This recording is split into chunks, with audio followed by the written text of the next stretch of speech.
సర్వలోకాన్ని మోసపుచ్చుచున్నాడు. సర్వలోకాన్ని, ఈ భూలోకాన్ని మొత్తము మోసపుచ్చుచు. ఎలా మోసపుచ్చుతా అంటే తన యొక్క స్వభావం ముందు చూసినాం. దురాశ. దురాశ అంటే లోభత్వం. అంటే జనాలు డబ్బు దోచుకోవటం, పరులు ధనము సమకూర్చుకునే కార్యక్రమం. ఇతను ఏం చేస్తాడంటే సర్వలోకాన్ని మోసం చేస్తూ ఉంటాడు.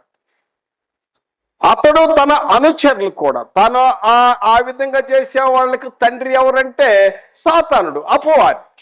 వాడు మహా ఘట సర్పం.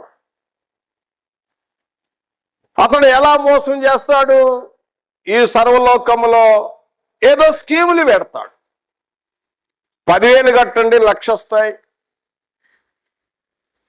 10 లక్షలు పెట్టండి ₹1,00,00,000 వస్తాయి. ఇలాంటి స్కీములు పెడతాడనమాట. స్కీములు పెట్టి మోసపుస్తాడు. మీకు కష్టపడకుండానే డబ్బులు వచ్చేస్తాయి అంటాడు. మీరు చూస్తూ ఉంటారు, గవర్నమెంట్ వారు కూడా హెచ్చరికలు ఇస్తున్నారు, అనేకమైన చిట్కాలు చెప్తారు. మీరు మోసపోవద్దు, సావధాన్, ఇస్ కాల్ కో నా ఉఠాయే అని కూడా కొన్ని హెచ్చరికలు వస్తున్నాయి. మోసపుచ్చే వాళ్ళు చాలా మంది ఉన్నారు, జాగ్రత్త పడండి ప్రభుత్వం వారు కూడా హెచ్చరిస్తున్నారు. ఎందుకంటే అపవాది వాని ప్రతినిధులు ఏం చేస్తారంటే మోసపుస్తూ ఉంటారు. ఏ విధంగా? దురాశతోటి సర్వలోకాన్ని మోసపుచ్చుచు అనేక స్కీముల ద్వారా. తర్వాత మరలా ఏం చేస్తాడు?